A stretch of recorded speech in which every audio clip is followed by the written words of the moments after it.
basin, and that is the Ganga River Basin.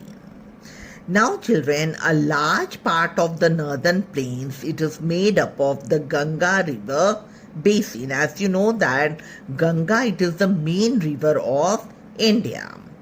Now let us see this river basin is spread on which area. It extends from East Punjab to Bangladesh border in the east. Now let us see which states they lie in the Ganga River Basin. They are Uttar Pradesh, Bihar and West Bengal. These states are included in the Ganga River Basin. As I already told you that the Ganga River Basin, it is watered by the river Ganga and its tributaries like Yamuna, Ghagra, Gandak, Kosi and Teesta. And all these rivers, they originate from the Himalayas. Okay. Now children, Haridwar is the place where the Ganga enters the northern plain. Okay, and the Yamuna river, it joins or it mixes up with Ganga at a place which is known as Allahabad. Okay, and that is the reason this place, it is also known as Sangam. Okay, the meeting place of Yamuna and Ganga rivers. Now let us see which are the states through which the river Ganga flows. They are Uttarakhand, Uttar Pradesh, Bihar and West Bengal. These are the states in which the river Ganga flows. Okay. Now in upper region of the river basin, the river flows swiftly. Swiftly means the speed of the river is fast. When it reaches West Bengal, it slows down and then it is divided into two parts or branches. One is named as Hooghly and the other is Padma. Okay, so the river forms or splits into two parts, divides into two parts, Hooghly and Padma. Now children, if we see in India, the Ganga River Basin, it is the most populated part of India.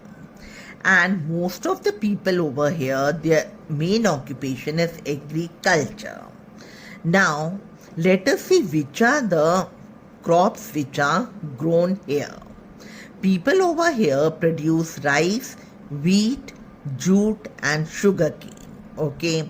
Other than agriculture, here we can see that trade, commerce and industry is also developed. Okay.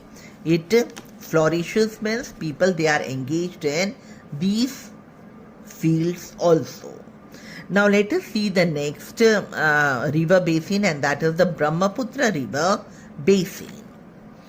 Children, the Brahmaputra River drains the Brahmaputra River Basin, and this river starts in Tibet, where it is known as Sangpo. Okay. Now children, Brahmaputra River enters India through Arunachal Pradesh, and then it flows into Assam before, and then in the end it moves into Bangladesh. Now children, the Brahmaputra River Basin, it is formed by two rivers, that is Ganga and Brahmaputra. These two rivers, they also form the largest delta in the world, which is known as Sundarbans. And after that, they fall into the Bay of Bengal. Now children, the Brahmaputra River Basin, it also receives heavy rainfall. Main occupation of the people is agriculture.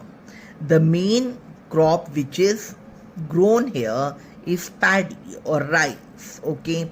Other than rice, they also produce wheat, maize, grams, millets, jute and sugar cane. Now let us see the step up. Here they are explaining the meaning of delta. What is a delta? A delta is an area which is at the end of the river made up of slit which is carried by the rivers and its tributaries, and they deposit in this area when it slows down. Okay, when the speed of the river becomes very less, it deposits its sediment in a delta. Now children, as I have already told you that the Brahmaputra river basin is also having fertile soil, and since the soil is fertile, the production is also high. The agricultural production is also high, and that is the reason this region, it is heavily populated, means a lot of people they live in this region. Now children, the next topic is importance of the northern plains. Okay, now as we already know that already know that the northern plains, they are very fertile, which leads to a large agricultural production.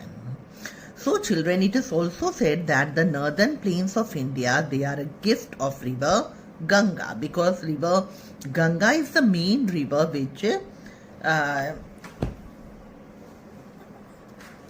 irrigates this area. Okay, so it drains this area. Now let us see that what is the importance of the northern plain, or how the northern plains, they are important to children. The northern plains, they are very important to us for the following reason. Let us see what are the reasons. First of all, as we have already read that the northern plains, they are made up of alluvial soil, and alluvial soil is the most fertile soil. Since the soil is very fertile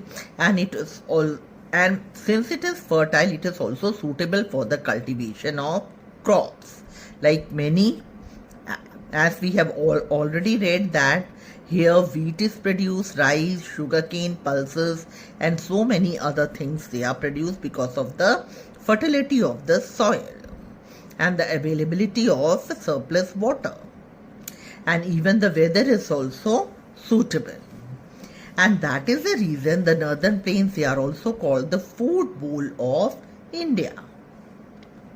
That leads to the importance of the northern plains. The second importance is, since the land is fertile and there is surplus agricultural production, it is home to millions of people in the country. So the third is, here the land is also leveled and flat, and that makes so it is very easy to lay the roads and the railway lines over here, and that is the reason the roads and the railways here are very developed. When the roads and the railways, they are developed, it also leads to good connectivity of the area. That is the third importance.